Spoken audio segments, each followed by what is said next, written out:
What's up, everybody? Rasatian here in Singapore. Thank you so much for joining into the Night Owl podcast.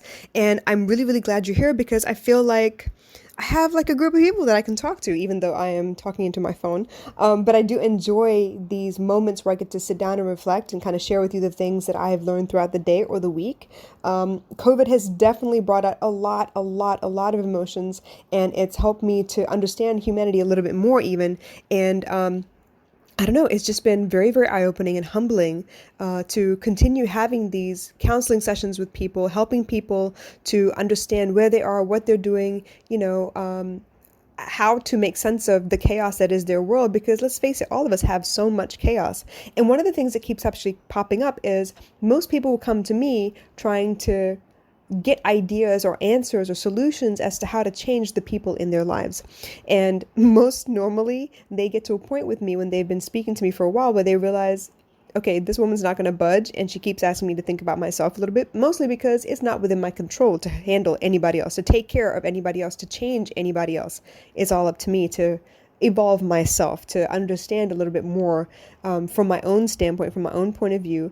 And it's from there that the perspective really changes my reality. So it's been quite an interesting journey so far with this quarantine situation that we're all going through worldwide, by the way. It's not just my Singapore clients, my US clients, my China clients, my South Africa clients. A lot of people are going through the same things. Like I said before, all of our emotions are exactly the same. The triggers for those emotions, those are different. And that's where all of the healing starts, because you need to understand what it is that's making you feel jealous, or what it is that makes you feel ashamed or guilty, and deal with the first moment that started happening and it became a rule for you. So that's where I usually start with all of my clients. Now, something I've been watching recently, I went back and I watched the original series, the original documentary of Becoming, which is based on Michelle Obama's book, Becoming. Now, I bought the book last year and I read it. It was a tough read for me, mostly because I think I was going through a lot of things and it's hard for me to concentrate. So I took it little bits at a time, which also has its own like side effects for me, because if I don't stay in the mood, like the author, the writer normally tries to create a scenario where you actually can transport yourself into that person's shoes and understand what the character is going through. Or if it's an autobiography, obviously, the person who's telling their story, you need to be able to stand in their shoes and understand. And because I was so distracted, I don't think I got all the nuggets that I could have, which means at some point I'll go back and read it again. But lucky for me, Netflix made an original TV show out of this, and I was able to watch as Michelle Obama took me through her journey of becoming First Lady of the United States and maintaining all that she already was in the same breath. So that was really, really amazing to me. And just bear with me, the next couple of episodes I'm pretty sure are going to be related back to this one TV show. So I would really love it if you have Netflix. Please go check it out. It's been very eye-opening to me, and there were lots of moments throughout the show that I really resonated. I saw myself in her shoes. I understood something, and it made a difference. One of those moments was the fact that she admitted to she and Obama had went to marriage counseling at some point. And it was mostly because originally her intention was, okay, let's go to counseling because I need somebody else to tell you that you're wrong so you can fix you.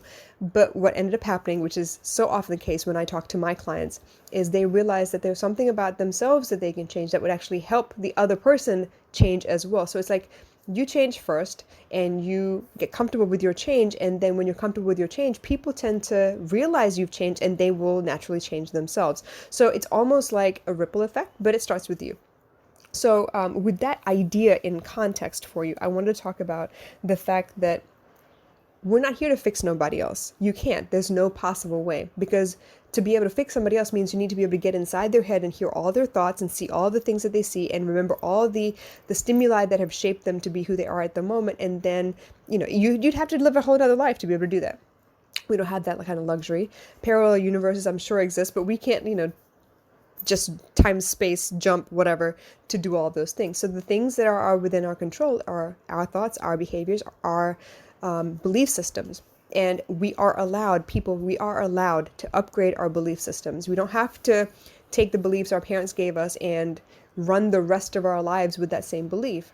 We can adapt, change, accommodate, evolve those belief systems into things that fit us better as we grow up, because We're not going to be 5 forever. We're not going to be 15 forever. We're not going to be 25 forever. We just continually grow and evolve. And as such, I think if, technology has patches and upgrades for all of their software, we should be able to upgrade our software as well, like our internal operating system, if you will. So when people come to me and they say, I'm having trouble with my spouse, I'm having trouble with my brother, I'm having trouble with my mom, I don't get it, they don't get me, parents just don't understand, all of that. Generally, I ask for the whole picture as much as possible, knowing full well I'm only going to get one side of the story, but I can generally, because of my experience, tell what it is that they're picking up on and where these things could happen. And I can generally play devil's advocate for the client of mine to be able to see that, things aren't so easy on the other side of the fence either. But in order for you to be able to understand that it may not be directly targeted at you, it may be like, it may be bleeding from some other wound instead, then you have that compassion to be able to deal with the situation a little bit differently. So first and foremost, whenever anyone comes to me and sits down for a counseling session, the first thing I want them to understand is you have to be willing to be humble enough about this process that you may have to change a couple things about yourself. You may not be ready to hear that you're contributing to the problem. You may not be ready to hear me tell you that, you know what, if you change the way you speak to that person, maybe they wouldn't react to you so violently or get so upset about it. But that's really a tough pill to swallow. Most people don't want to be told that they are the problem. And I'm not saying they're always the problem. Maybe it is that the other person really has a difficult time for whatever reason dealing with you. But if you can't change them, the only thing you can do is trial and error with yourself and see if something that you adjust might help them relax a little bit more. I love reminding people that people are not against you. People are for themselves. You've seen it in every movie that you've ever watched where there's like a life or death situation and it comes down to the wire, somebody got to pick and choose between their family and your family. Guess what? They're going to pick their family. They're going to pick their family. They're going to pick their survival over your survival. It's a very rare thing for someone to say, no, you know what? I need to protect that person instead. I'm not going to, I don't mind risking my own life. I need to make sure that person's okay. Or if I have a child that's being threatened and you have a child that's being threatened, it's very hard for me to say, no, you know what? I'm going to sacrifice my child in order for your child to live. It's very difficult. So a lot of people are for themselves. They're not against you. They're for themselves.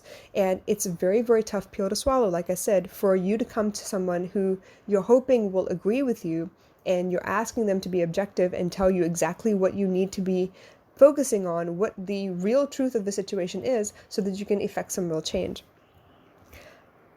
I want to give you a specific example so you have a little bit more context. I want to kind of talk about a situation where a husband and wife are doing the best they can within the house itself, and maybe the husband has time to go to the gym every day. Somehow or another, that he goes for a run in the morning, or he goes to do something that is just for him, and it's his personal time, his personal space, and the wife gets jealous. The wife is like, oh my gosh, well, I mean, I like how you don't have enough to do, that you can go and do these things, but I have like a million and one things. I have the kids, I have the house, I have cooking, I have cleaning. I don't have time to do all that. But there is an aspect in that situation that the wife also needs to consider. The husband does not know what you need unless you tell him what you need. Now, if working out to you is something that's very, very important, it's something that you need for your sanity, your peace of mind, the only thing that you can do is try and organize your day in such a way that you get the chance to leave the kids behind for a little bit and go do your workout and come back.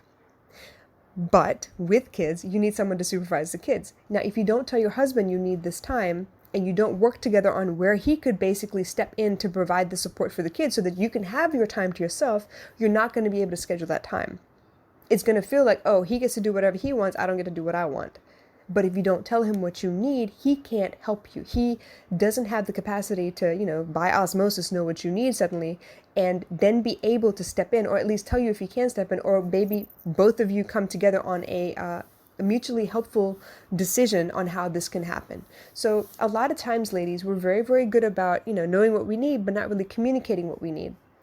That could be anything from gym time to, I need time to read a book for a little while. I just want to escape into my book for a little while every day. I just need an hour. And honestly, that's not asking a lot. But you need to be able to tell the people who would be affected if you were out of the equation for an hour, so that they can make sure that they are not in your way, they don't disappoint you or disturb your peace, and you allow yourself that time. Self-care is essential. but you need support sometimes in order to be able to give yourself the time for self-care. And that's where a lot of times when I'm talking to my clients, I have to remind them, hey, did you tell the other person that this is what you need? And did you tell the other person how important this is and how often you need this and what time works best, so that you can come up with a solution on how to handle whatever other responsibilities would have to be put aside for a moment while you have this time to yourself. So asking for help, communicating your needs, letting people know what makes you happy and why, so that they have context, is truly very, very crucial when it comes to making space for yourself every day. True, self-care. Everyone's talking about self-care, self-care, self-love, self-care. But there is a discipline involved, and part of that is being able to communicate the need and then making sure that you actually go do what you say you need to go do, so that you can actually get that peace of mind as well. For me personally, I want to work out every day. Not so great at it at the moment, and for me, self-care right now means I need support from my daughter to help me make sure that I get this workout done. It's not her job to nag me by any means. That's not what I'm saying. I don't want her to become my mom and to nag me into doing stuff.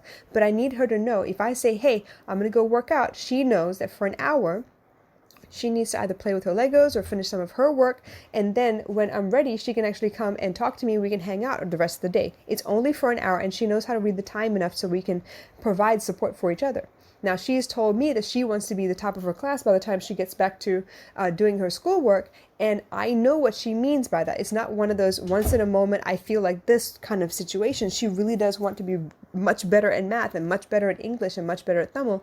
So she knows we've come up with this together. If that's what she wants, this is what she needs to do. She needs to do this many pages every day just to keep intact, keep the content fresh in her mind, so she understands the concepts of long division or times tables or whatever the case may be, so that when she goes back to school, she hasn't been out of school for a month on holiday. She's actually been working on it. This is how you bridge a gap. You work on something a little bit every day so that it becomes long-term memory instead of short-term memory. But for that to happen, she had to tell me what she really wanted out of school, and then we came up with a plan on how to get her there. So, bottom line, yes, you could be having any kind of difficulty with the people around you, but if you don't let them know what you need, or don't let them know what you expect, or don't let them know what you believe, then there's no basis for you to be able to talk something out and come to a good compromise that helps both of you. You don't get to really communicate what your needs are and then have them say, okay, well, I can help you this way, or I can make sure that I take care of this so that you can go and concentrate on that. So these are the things I really want you to pay attention to. Look at the relationships in your life, the ones that you have a little bit of trouble with, and see where you're maybe not telling somebody what it is that you need. And honestly speaking, back to basics, speak in as plain a language as possible, so there's no reason for them to guess at what you're meaning, and there's no subtle hints being dropped. You're very direct. You're telling them, hey, I need this from me. Can you help me out? So if you have any questions or comments, please drop them in the comments below. But otherwise, you guys, please have a wonderful, wonderful day, and I'll catch you again soon. Bye.